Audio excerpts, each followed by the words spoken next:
We're here in Houston covering Texas Online, and it is our good friend, Jim Geraghty. Jim, good to see you here in Texas. Cameron, it's good to be here. This is, one of my favorite get-togethers. Every time I get together with the other kind of conservative bloggers, we form a nefarious cabal. We plot to take over the world. And It's all Coke money, too, right? It's all Coke, yeah, exactly. And you don't mean actually the Koch brothers. You mean actually cocaine trafficking is how all these conferences are funded.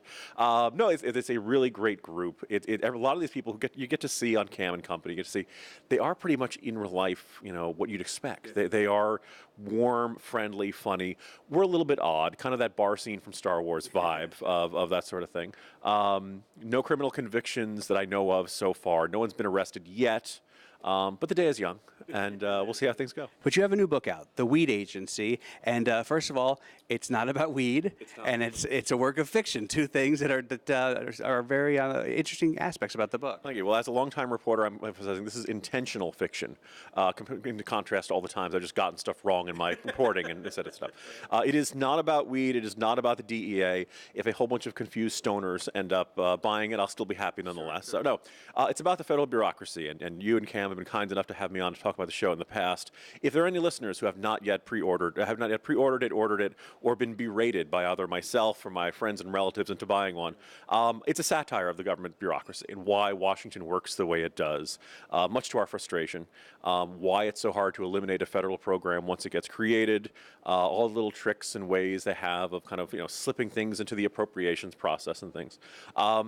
So it's a very much a frustrating story of why Washington is the way it is, but also hopefully something kind of useful to us and recognizing why this is so difficult, and kind of a sense of if you're someone who kind of wants to see limited government and a return to constitutional government, a better sense of what we're up against, and also in a way mocking how ridiculous government can be and how self-important and pompous and all that stuff. And sometimes I find myself on Twitter saying, if you don't laugh about it, you'll cry, especially with all the dysfunction of Washington. I mean, this seems like what you're trying to get across in this book. Yeah, I mean, there are cases where, like with the recent VA scandal, it's abominable and you're mad as hell over it. But then you have something like mohair subsidies or something that just seems very silly and you can't get rid of it. So the extremely educated NRA News audience undoubtedly knows about the Federal Interagency Working Group on Invasive Species, as most Americans do, which is actually a real-life group that has about 8 or 9 different federal agencies, including NASA, whose job is to control weeds, bugs, critters, all that stuff that could threaten agriculture.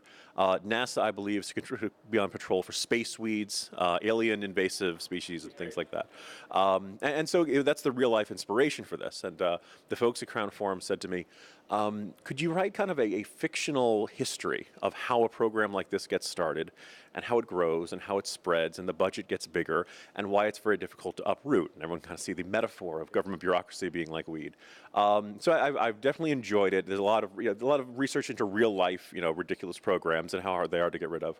But also kind of an indicator of like, why things can thrive and when we're not paying attention to Washington. And so people might see something as ridiculous but not quite be, motivated enough to want to do something to change something about it, which is kind of one of the nice themes of this conference, is to get people to get beyond our comfort zone, to get beyond preaching to the choir, and how to get people really galvanized and activized. So I think everyone else should, get very fired up and be very active both in the elections and contacting the lawmakers and stuff. But there are times you're going to need something hopefully a little lighter and funnier, and that's what this is for, to cheer you up at the end of a long, depressing day.